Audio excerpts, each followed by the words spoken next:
तुम जी रहे हो या बस सरवाइव कर रहे हो।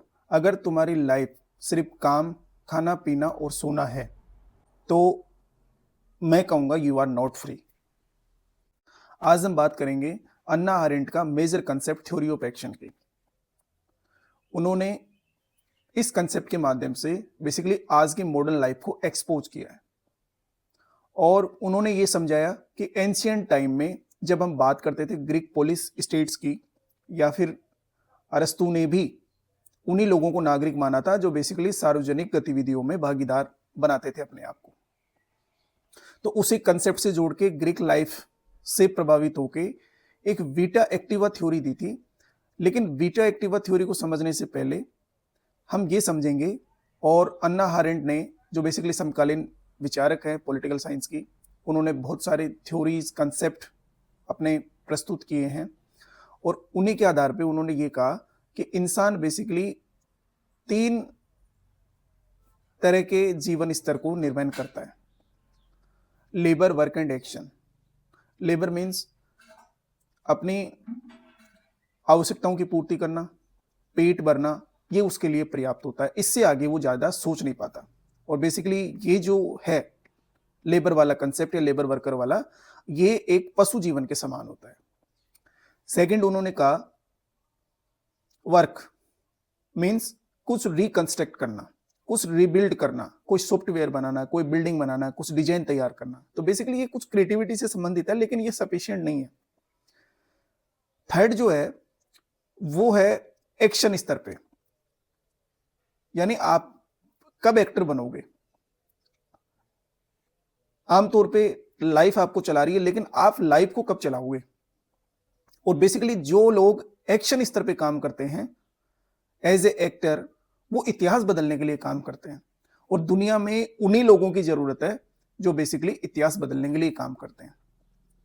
इंसान, या फिर आप कहोगे आज का मॉडर्न इंसान, सिर्फ शुरुआती 2 स्तरों पे अपने आप को अंदर तक धसा चुका है, तीसरे को वो भूल चुका है, उसके बारे में वो सोच नहीं पा रहा। जबकि हमें वास्तव में काम करने की जरूरत थी, वर्क और लेबर को छोड़ के एक्शन स्तर पे चाहिए।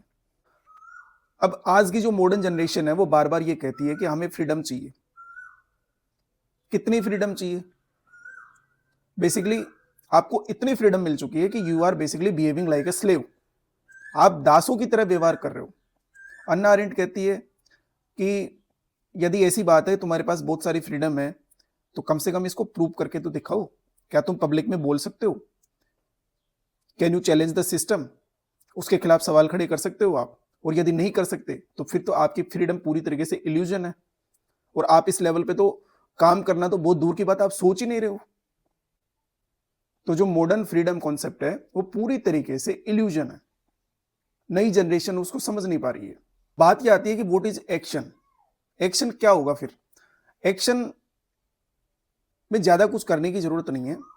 एक्शन लेवल पे यदि आप काम करना चाहते हो, अपनी लाइफ को सस्टेन करना चाहते हो, तो इट मीन्स, इसका मतलब यही है कि तुम्हें पब्लिक में बोलना पड़ेगा, तुम्हें डिबेट्स में भाग लेना पड़ेगा, तुम्हें डिसेंट करना पड़ेगा, चैलेंज, सिस्टम को चैलेंज करना पड़ेगा। और यदि आप ऐसा कर पाते हो तो आपके थॉट्स, आपके आइडियाज सोसाइटी के पास जाएंगे। हो सकता है उसमें कुछ काम के हो, दूसरे लोगों के आइडियाज आपके पास आएंगे, तो कम से कम आपकी जो सोशल लाइफ है उसमें बैलेंस बना रहता है। और बेसिकली यही है वीटा एक्टिवा, जो ग्रीक लाइफ से पूरी तरीके से प्रभावित है। यानी आप सार्वजनिक पार्टिसिपेशन करना पड़ेगा आपको। अब इसी थ्योरी ऑफ एक्शन को उन्होंने आगे नेटेलिटी के माध्यम से समझाया कि बेसिकली हर इंसान के अंदर कोई ना कोई टैलेंट या पावर होती है कुछ नया करने के लिए, लेकिन बेसिकली वो कर नहीं पा रहा। वो सिर्फ फॉलो कर रहा है, रिपीट कर रहा है या ओबे कर रहा है किसी के आदेशों को। तो बेसिकली ये तो कोई लाइफ नहीं है। मतलब तुम पैदा हुए थे इनिशिएट करने के लिए और सिर्फ कर रहे हो किसी दूसरे को कॉपी। यही माया जाल है और इससे तुम बाहर नहीं निकल पा रहे। और थ्योरी ऑफ एक्शन के कारण मॉडर्न सोसाइटी पूरी तरीके से एक्सपोज्ड हो चुकी है। मॉडर्न सिस्टम क्या चाहता है? कुछ ओबीडियंट लोग, साइलेंट सिटीजन्स, और सिस्टम के लिए कुछ वर्कर्स या लेबर्स जो बेसिकली सिस्टम को चैलेंज ना करें, सिस्टम को क्वेश्चन ना करें। सिस्टम को एक्टर्स नहीं चाहिए। और लोग जब एक्ट करना छोड़ देते हैं तो कौन सा सिस्टम जनरेट होता है फिर? बेनेलिटी ऑफ एविल। अन्ना अरेंड ने बेनेलिटी ऑफ एविल के माध्यम से यह समझाया कि जब लोग ब्लाइंडली किसी और सिस्टम को फॉलो करने लग जाते हैं, उसको क्वेश्चन नहीं करते, तब धीरे धीरे वो सिस्टम हमारी नॉर्मल लाइफ का हिस्सा बन जाता है और धीरे धीरे शत्रु हमारे बीच में नॉर्मल हो जाता है। हम उसको जान ही नहीं पाते कि ये हमारा दुश्मन है। हम उसकी हर प्रताड़ना, हर हिंसा को हम टॉलरेट करने लग जाते हैं। अब बेसिकली इस थ्योरी ऑफ एक्शन का यदि कंक्लूजन निकाले तो यही होगा कि तुम्हें कोई आजादी देगा नहीं और तुम सिस्टम को चैलेंज नहीं कर सकते, तो फिर तुम कर क्या सकते हो? फिर एक्टर कैसे बन सकते हो आप? तो तुम्हें एक्टर बनने के लिए या एक्शन स्तर पर काम करने के लिए तुम्हें पब्लिक में बोलना पड़ेगा, अपने आइडियाज और व्यूज को एक्सप्रेस करना पड़ेगा। इतना तो आप कर सकते हो, क्योंकि बेसिकली इंसान वो नहीं होता जो जीता है। इंसान बेसिकली वो होता है जो इतिहास बदलने के लिए काम करता है।